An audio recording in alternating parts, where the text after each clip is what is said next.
2 सत्संग सुने, 2 बार उन्होंने घर में बुलाया, घर में दरबार लगवाया और माता जी को 2 बार सत्संग सुनवाया और माता जी की समस्या का समाधान। केवल 2 सत्संग सुने और माता जी सबने देखा था, हट्टी कट्टी थी, बढ़िया थी, चलती फिरती थी और ऐसे ही बढ़िया सी बिना सेवा शुश्रूषा लिए चलेंगी। देखा था आपने?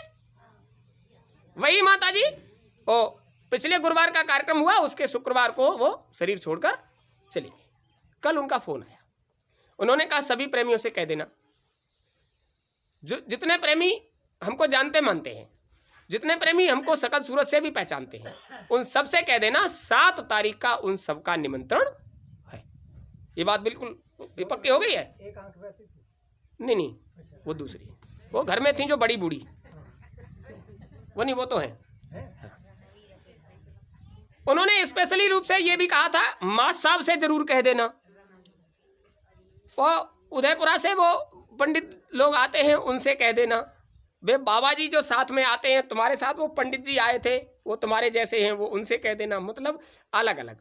वो देवियां जो हमारे पास आती हैं, उनसे कह देना। मतलब बहुत देर तक कहती नहीं, इनसे भी कह देना, उनसे भी, मतलब सबसे कह देना। तो आप समझ लीजिए, और आपको जाना चाहिए। खान पान का मामला अलग है, आती हैं तो वही देवी जी जिनके यहाँ सत्संग करके आए थे, उन्हीं की बड़ी बूढ़ी माता जी हैं, तो वो उनका देहांत हुआ। हाँ, वो। तो आप समझ लीजिए, ये आपको विशेष सूचना, उनके यहाँ आप सबका 7 तारीख का निमंत्रण है। अगली बात, जितने लोग यहाँ बैठे हो सबकी जिम्मेदारी है। अगेन उतरते 10वीं का कार्यक्रम 24 दिसंबर, बरकत का कार्यक्रम है। वो प्रेमी जो इधर नहीं आ पाते, दूर दराज के हैं, या इधर आने का समय नहीं मिलता, घर में बरकत नहीं होती, पूरा नहीं पड़ता, कुछ नहीं कर पाते, अरे बरकत का प्रसाद ले जाओ और जो बात बताई जाए उसको अपनाते जानते मानते रहो। यहाँ जितने बैठे हैं, क्या आप लोगों को पहले से राहत नहीं है? सच बताना। जो लोग यहाँ से जुड़े हुए हैं, जो किसी भी बात से परेशानी दिक्कत तकलीफ वाले थे, क्या आपको उसमें आज राहत नहीं है? सबको राहत है। जब सबको राहत है तो आप समझ लीजिए, जब बरकत का प्रसाद बना करे तो जो सेवा हो उसमें तो हाथ पांव, तन से, मन से, धन से, जो कुछ कर सकते हो करो। मालिक तो वहां तो मगा के मेघ की तरह दया बरसती है, और उस दया को तुम न ले पाओ तो कोई दूसरा क्या करे? तो उस दया को लेने के लिए सभी प्रेमियों का ये जिम्मा है कि एक प्रेमी कम से कम 10 ऐसे प्रेमियों को जो नहीं पहुंच पाते हैं, जिनको नहीं सूचना मिल पाती है, आप सूचना दीजिए। सत्संग सुनो, प्रसाद तैयार करवाओ, बरकत का प्रसाद ले जाओ, और यहाँ जो दादा गुरु का भंडारा हो उसका प्रसाद ले जाओ, उसका प्रसाद पाओ यहाँ आकर। तो उससे होता क्या है? उससे आदान प्रदान, लेन देन पूरा होता है। किसी प्रेमी के पास जो सामर्थ्य है, जिसके पास जो सामर्थ्य है, उस सामर्थ्य के हिसाब से वो अपनी सेवा करता है।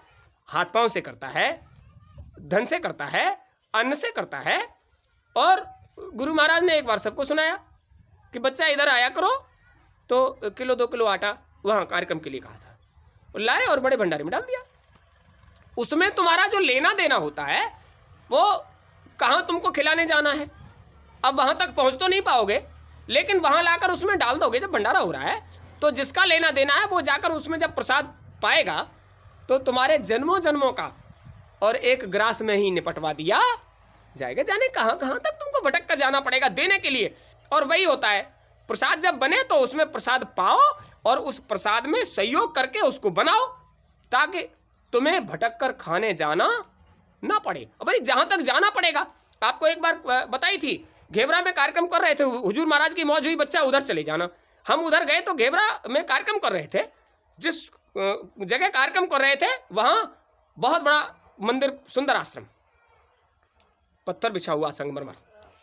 उस कार्यक्रम में अचानक से महात्मा जी तो है, वो उन्होंने इशारा किया, वो महात्मा जी की ये समाधि है, वो महात्मा जी यहाँ प्रसाद बांटा करते थे, सिद्ध पुरुष थे। तो हमने कहा अच्छा, यहाँ सिद्ध पुरुष रहे हैं, हाँ बहुत पावन जगह है। उन्होंने इशारा किया, ये जो बैठे हैं रामचंद्र, महात्मा जी का करिश्मा इन्होंने देखा है। हमने पूछा क्या हो गया, तो वो सुनाने लग गए। बोले ये रामचंद्र यहाँ बैठे थे, शाम को बटा प्रसाद, मंगलवार का दिन था, तो गुड़ चने का प्रसाद बटा वहाँ, तो गुड़ चने का प्रसाद बटा, वो चना किसी तरह से एक फर्श पर गिर गया, फर्श पर गिर गया चना, तो सब लोग प्रसाद लेकर चले गए। वो चना फर्श पर पड़ा हुआ था। महात्मा जी ने कहा, अरे प्रसाद तुमने गिरा दिया है, इसको उठाया नहीं किसी ने। ए रामचंद्र, इस प्रसाद को उठा कर लाओ। उन्होंने कहा, कहाँ है? वो देखो, वो पड़ा है। वो चने का दाना था। उन्होंने रामचंद्र से उठवाया, हाथ में ले लिया और बोले, ये पड़ा क्यों रह गया, देखते हैं इसको। ऐसे करके उन्होंने देखा। उन्होंने कहा, अरे इस पर लिखा हुआ है कि रोहतक का एक मुर्गा इसे कल सुबह 7:30 बजे खाएगा, तो दूसरा कोई कैसे खा लेता, ये तो उसका है। रामचंद्र ने कहा, महात्मा जी आपके साथ रहते रहते हमको भी बहुत दिन हो गए, अब हम भी पढ़ लेते हैं, देखें इस पर क्या लिखा है। और उन्होंने महात्मा से ठिठोली करना शुरू कर दिया। वो हाथ से दाना लेकर बोले, अरे महात्मा जी, इस पर लिखा है इस चने के दाने को ये रामचंद्र अभी इसी वक्त खाएगा। ठिठोली कर रहे थे। और उन्होंने वही किया कि उस दाने को ऐसे करके मुंह में डाला। वो मुंह में न जाकर दांत से टकराया और सीधा नाक में चला गया। अब रामचंद्र ने बहुत प्रयास किया उसको निकालने का। अब जितना प्रयास किया उतना ही दाना अंदर चला गया। अंदर नमी पाकर दाना फूलने लगा। थोड़ी बहुत देर बैठे, घंटे भर की बैठक हुई, रामचंद्र से नहीं रहा गया, उठकर घर चले गए। अब तो बेकली बढ़ रही है ना, चने का दाना तो नमी पाकर फूलता है। मध्य रात्रि तक ये हाल हो गया कि रामचंद्र चिल्लाए। और जब वो उठकर गए तो बाबा जी ने बच्चों से कहा, देखो तुम लोग घर जा रहे हो, जब रोहतक के लिए रामचंद्र को ले जाओ तो हमें भी जगा लेना और एक घड़ी ले लेना साथ में। लोगों ने कहा, अरे कैसी बात करते हो आप, वो तो ठीक ठाक गए। बोले, ठीक ठाक नहीं गए हैं, सुबह 7:30 बजे उनको चने का दाना वहीं लेकर जाना है जहां जाने से उन्हें रोकने का प्रयास किया, वहीं लेकर जाना है। मध्य रात्रि के बाद 2 बजे दरवाजा खटका। बाबा जी, हाँ रामचंद्र बहुत परेशान है, कहाँ ये गाड़ी में लेटे हैं। गाड़ी क्यों ले आए? बोले, रोहतक ले जा रहे हैं, यहाँ तो घेवरा के सारे डॉक्टर लग गए उन पर, और किसी ने चने का दाना नहीं निकाल पाया, अब तो उनके प्राण निकले जा रहे हैं, वो उनको वहाँ ले जा रहे हैं रोहतक। बोले, बेटा ठहरो, अरे घड़ी और ले लो। घड़ी क्या करोगे? हम भी चलेंगे। बाबा जी बैठ गए और घड़ी हाथ में ले ली। रोहतक पहुंचे 80 किलोमीटर दूर। वहां पहुंचे और जाकर उन्होंने उनको दिखाया भलाया, रात में कोई डॉक्टर नहीं। सुबह इमरजेंसी में उनको भर्ती करा के और सुबह 7 बजे डॉक्टर आया तो उसने पूछा क्या बात है। वो बात सारी बताई गई। सूरज की किरण फूट रही थी, उनको बरामदे में स्ट्रेचर पर लेटाया गया। वो अंदर गया डॉक्टर और कोई 2 चीज़ें मिलाकर लाया। वो चूना और नौसादर बताते हैं मिलाकर लाया। हाँ, चूना और नौसादर को मिलाकर लाया और उसने लाकर उनकी नाक पर लगाया और ये कहा, थोड़ी देर इंतजार कर लो, थोड़ी देर इंतजार कर लो। चूंकि एक ही तरफ फंसा हुआ था, दूसरी तरफ तो खुला हुआ था, इसलिए थोड़ी देर इंतजार करते ही वो रामचंद्र को आई छींक और बाबा जी घड़ी लगाई बैठे। बोले 7:30 बजने वाला है। और जैसे ही 7:30 बजा, बाबा जी बोले 7:30 बज गया, और रामचंद्र को बहुत तेज छींक आई और दाना निकलकर वो गिरा। और दाना गिरा और उसकी छत से, अस्पताल की छत से मुर्गा उड़कर आया और उसने दाना खा लिया। बाबा जी ने कहा, देखो वो दाना मुर्गे ने खा लिया। सबने देखा ये नजारा। आप समझ लीजिए, दाने दाने पर लिखा है खाने वाले का नाम। तो आप समझ लीजिए, अगर जिस दाने पर खाने वाले का नाम लिखा है उस दाने को वहां नहीं पहुंचाओगे तो तुम पर लदेगा कर्म का कर्जा और उस पर लगेगा ब्याज। और ब्याज का तो मामला बहुत विचित्र है। संगत में मिलने वाला जो उधर से मिलता है वो भी 10 गुना और जो लदता है वो भी 10 गुना। मालिक की दया होती है 10 गुनी। अभी आप पर दया हुई और आप जुट गए तो वो 10 गुनी बढ़ती जाएगी। और जो तुम्हें करना चाहिए वो तुमने नहीं किया तो उस पर चढ़ने लगा ब्याज। 1 का 10 हो गया, और जब 10 हो गया तो फिर उसका 10 का 100 हो गया, और जब 10 का 100 हो गया तो उसका 10 गुना होना है तो 100 का 1000 हो गया, अब उसका 1000 हो गया और 1000 का 10,000 हो गया। अब वो 10 गुना बढ़ेगा। जब 10 गुना बढ़ेगा तो कितना हो जाएगा। इसलिए गुरु महाराज कहते थे कि थोड़ा बहुत संत मत में परमार्थ में भी करते रहा करो, ताकि महात्मा की शरण में पहुंचकर तुम्हारा निपटारा छुटकारा हो जाए। उनकी दया से हो जाता है।